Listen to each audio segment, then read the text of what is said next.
तो ये last mile connectivity, last mile solution, cargo के क्षेत्र में, ड्रोन्स के क्षेत्र में, पिछले बार हमने ड्रोन मेला भी ग्वालियर में किया था। तो पूरे नागर विमानन क्षेत्र को पूरे देश में फैलाने का कार्य हमारा नागर विमानन मंत्रालय प्रधानमंत्री जी के संकल्प और नेतृत्व के आधार पर।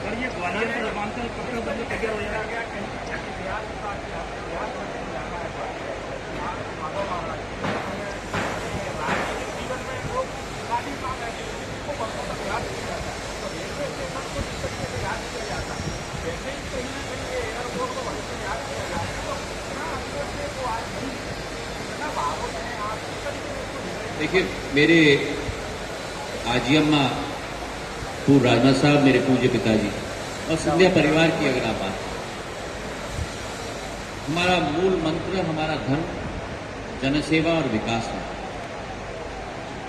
और जिस एयरपोर्ट मैंने संदर्भ दिया, जिस एयरपोर्ट का कल हम लोग नवीन एयर टर्मिनल का शिलान्यास कर रहे हैं, 1986 में पहली बार टर्मिनल भवन मेरे पूज्य पिताजी के कार्यकाल में बना था, जब वे नागर विमानन मंत्री थे। तो ये एक भावनात्मक पहलू भी मेरे लिए, इस ठीक करीब 36 साल बाद प्रधानमंत्री जी के आशीर्वाद के तहत, गृह मंत्री जी के आशीर्वाद के तहत, राष्ट्रीय अध्यक्ष नड्डा जी के आशीर्वाद के तहत वो मौका मुझे दिया गया।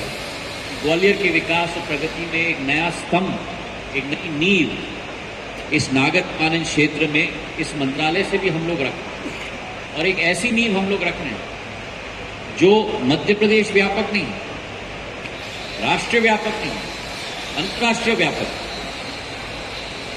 अरे आंकड़े में आपको अभी नहीं देना चाहता हूं, नहीं तो फिर कल मुझे कुछ रह नहीं जाएगा कहने के लिए। पर मैं इतना आपको विश्वास दिलाता हूं कि जो आप लोगों की कल्पना है, उस कल्पना से आगे भी ये विमानतल बनने जा रहा है।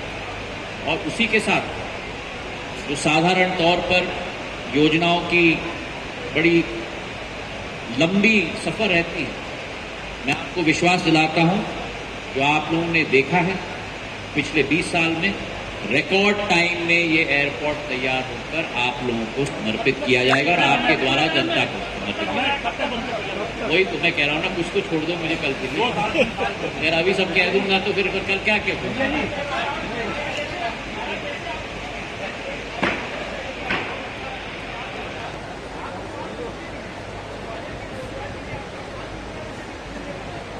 जहां तक एयर कनेक्टिविटी की बात है, आपने ये भी देख लिया है कि ग्वालियर में इतिहास रचा गया है। इतिहास में पहली बार एयरबस 321,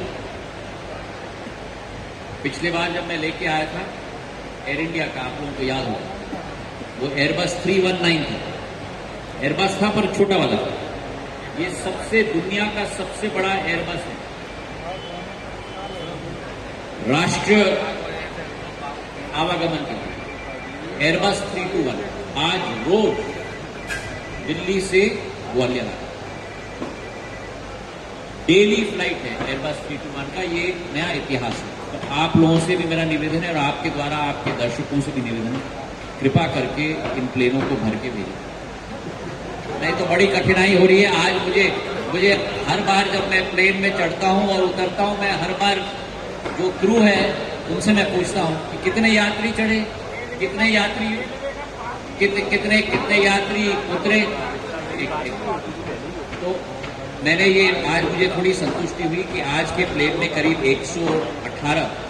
180 में से 118 यात्री आए और कम से कम 70-75% प्लेन भरा हुआ होना चाहिए, नहीं तो उन लोगों का फिर उनका इवन नहीं होता, घाटा हो जाता है। तो आपसे निवेदन है कि भरें। और एक और बात मैं फिर अब कल करूँगा। हाँ, स्टील की बात कहा है इन्होंने। आप लोगों को मालूम है, मैं आप लोगों को मालूम है कि इस्पात के क्षेत्र में कई विश्व में ऐसी इंडस्ट्रीज होती हैं जिनका उत्पादन रॉ मटेरियल के करीबी होता है। चाहे आप इस्पात की बात करो, चाहे आप एल्यूमिनियम की बात करो, चाहे आप पावर की बात करो, कोयले के पास होता है। तो ये ऐसी इंडस्ट्रीज हैं जो आयन और माइन के करीब, कोल माइन के करीब ही हो पाती है। हम लोग ने कई साल पूर्व बिलौवा में एक छोटी सी शुरुआत की, प्रोसेसिंग प्लांट क्या है, उसको हम लोग देख रहे हैं कैसे हम लोग आगे बढ़ा पाएँ। लेकिन मध्य प्रदेश में और पूरे राष्ट्र में हमारी कोशिश है जो वर्तमान में करीब 153 मिलियन टन पर एनम देश का उत्पादन है, जो विश्व में द्वितीय नंबर पर आज भारत, पूरे विश्व में हम लोग